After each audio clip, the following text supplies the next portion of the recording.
So hello everyone, नमस्कार दोस्तों। स्वागत है आप सभी का एक बार फिर से डेली करंट अफेयर्स की क्लास में। और आज है साथियों आपकी 17 जनवरी।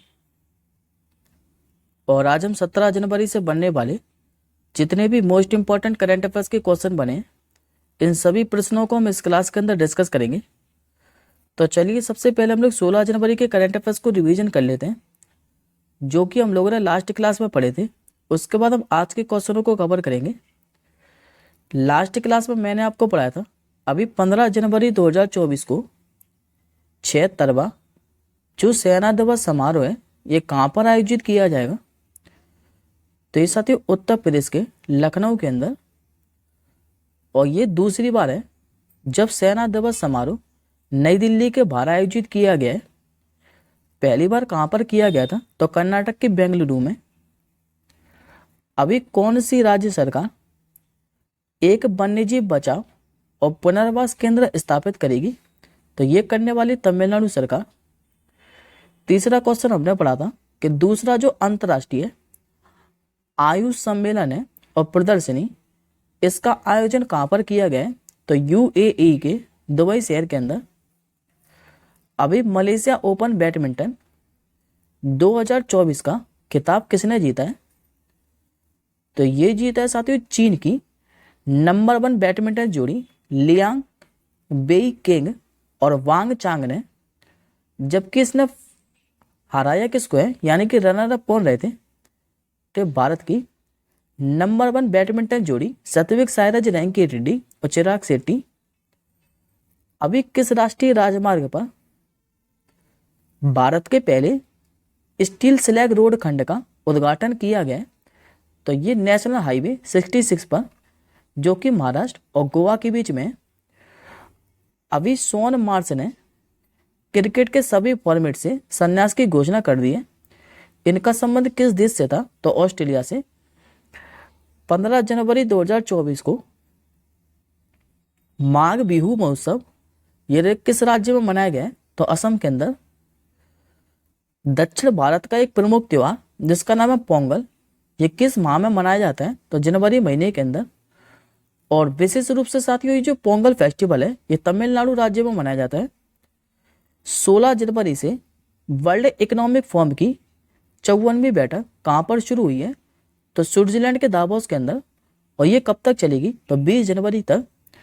और ये जो साथियों बैठक है वर्ल्ड इकोनॉमिक फोरम की, ये हमेशा ही स्विट्जरलैंड के दावोस में आयोजित की जाती है। किस राज्य के पेंच टाइगर रिजर्व को भारत के पहले डार्क स्काई पार्क की उपलब्धि दी गई है? तो ये महाराष्ट्र के। और लास्ट क्वेश्चन हमने पढ़ा था कि हाल ही में स्पेनिश सुपर कप का जो खिताब है ये किसने जीता है? तो रियल मैड्रिड ने। जबकि फाइनल में किसे हराया था? तो ये हराया था साथियों बार्सिलोना को।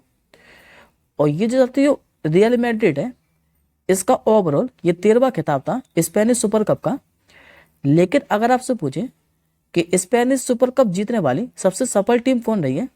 तो ये बार्सिलोना ही रही है, जिसने टोटल 14 बार जीता है। अब आज का पहला प्रश्न देखिए। अभी भारत और किस देश के बीच में एक नौसैनिक अभ्यास, इसका नाम है एक्स अयुत्या, यह आयोजित किया गया है?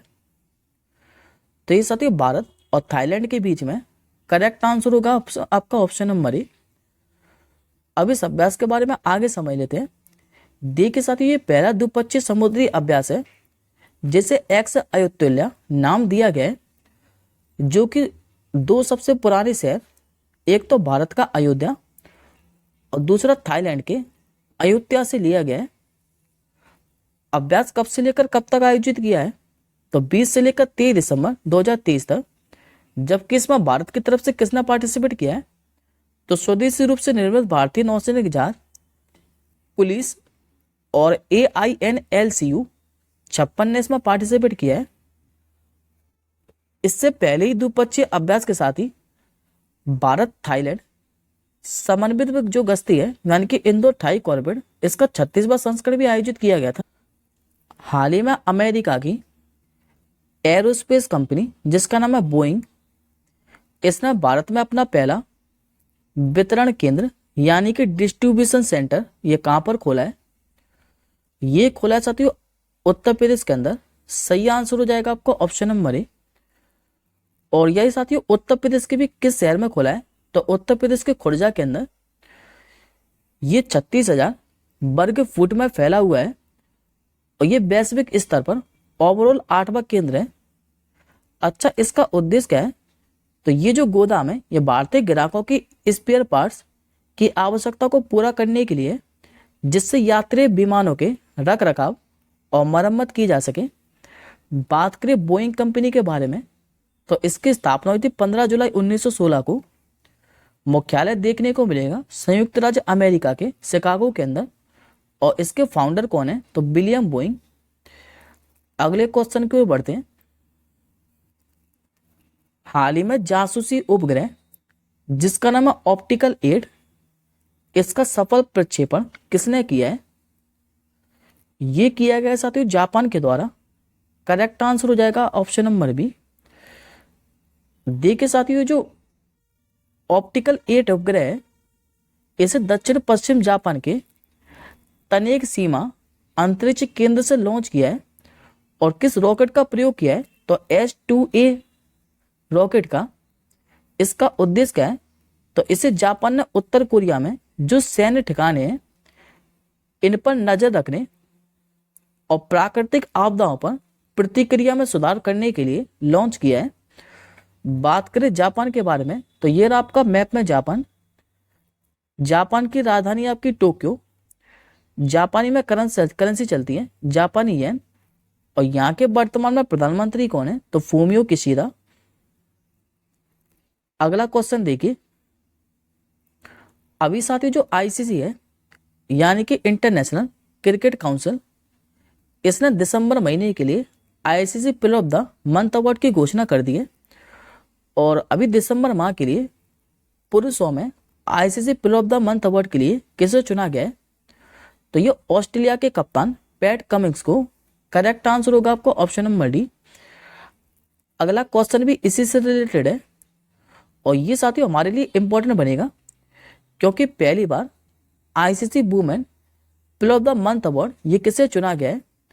तो ये भारत की हैं दीप्ति शर्मा, जिनको दिसंबर महीने के लिए पहली बार ICC women player of the month award के लिए चुना गया है।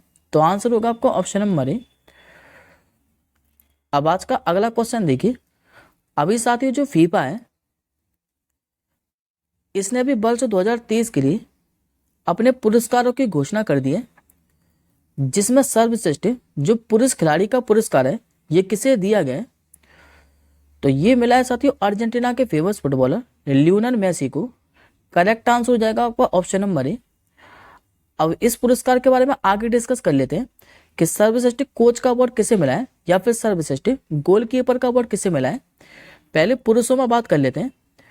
देखिए साथियों, पुरुषों में जो लियोनेल मेसी है जो कि अर्जेंटीना के हैं, इनको सर्वश्रेष्ठ खिलाड़ी का पुरस्कार मिला है पुरुषों में।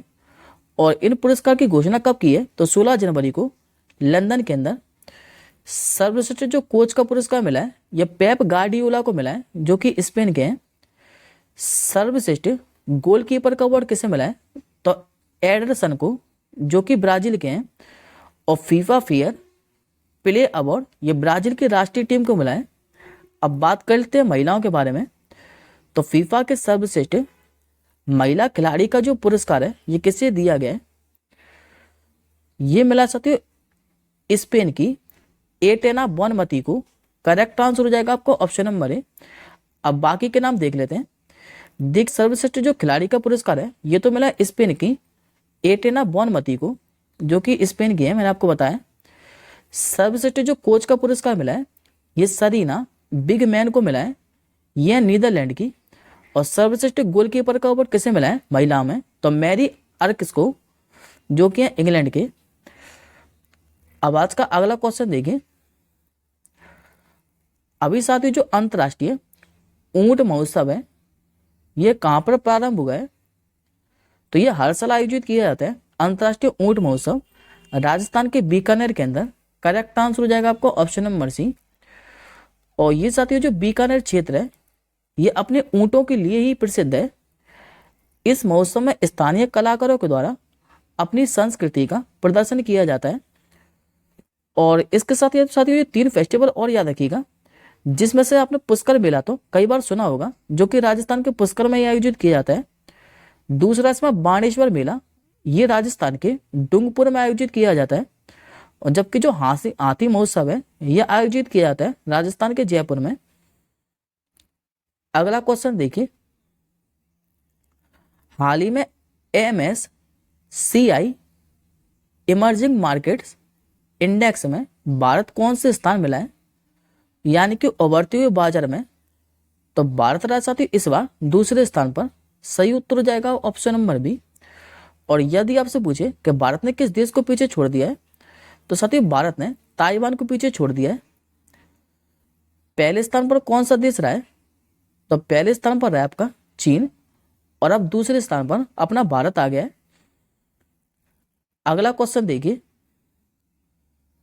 अभी किस राज्य में 33 साल के बाद तितली की एक नई प्रजाति, जिसका नाम है सिगरेटिस मेगा मलाइएंसिस, इसकी खोज की गई है।